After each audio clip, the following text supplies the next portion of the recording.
The image of Cyclone Yasi swamping North Queensland is hard to forget. It's been more than 6 months since then, and the clean-up is relentless. While much of the recovery has focused on coastal areas, those living hundreds of kilometres inland are still picking up the pieces too. Penny Timms reports from Mount Fox in North Queensland. When Cyclone Yasi crossed the coast, it left a trail of destruction, stretching hundreds of kilometres in every direction. Plantations were flattened, trees snapped, and thousands of kilometres of fences were knocked over. The destruction stretched as far west as Julia Creek, more than 600 kilometres inland. If you're on the coast, you sort of expect that eventually you'll get one, but, you know, we just didn't think it was going to reach us with this sort of strength. Trevor and Caroline Crisp battened down ahead of the storm, expecting some impact from the largest cyclone to be recorded in Australia. But they were completely unprepared for what was to descend on their cattle station. They'd spent 3 years improving the 51,000 hectare property. It took just 6 hours for Cyclone Yasi to undo their work. Now, the focus is on recovery.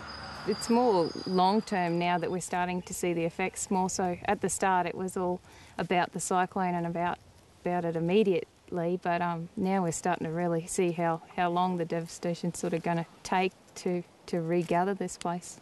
The Crisp family are still trying to establish how much stock was killed during the cyclone.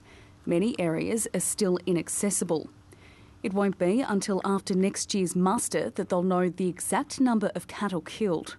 You know, it's 50k that way that we haven't been out there yet, so we've flown around with helicopters a few times, just keeping an eye on a few things, but that's all you can do. It doesn't look the same when you're flying around, but until you stand down on the ground.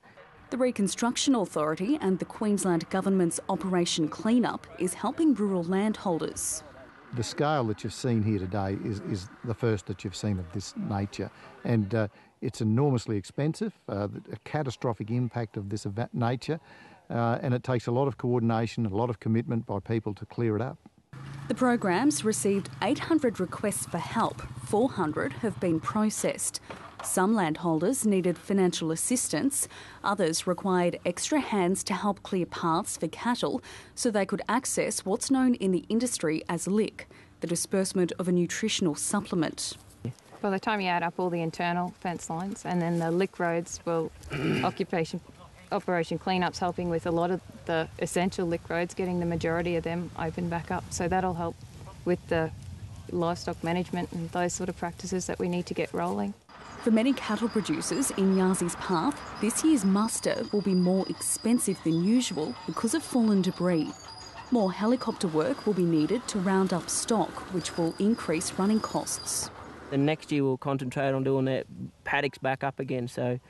we've just got our lick roads getting done now by Dee, so we're getting the lick out to the cows.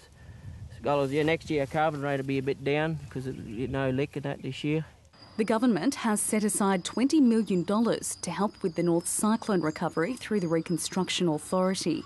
The bulk of the rural work should be completed this year. If the weather holds as it is and we see the progress that's already underway, I think we can get the bulk of it done probably by the wet season, maybe the end of November, middle of December. But the limited access combined with scores of fallen trees and an abundance of vegetation has created yet another concern.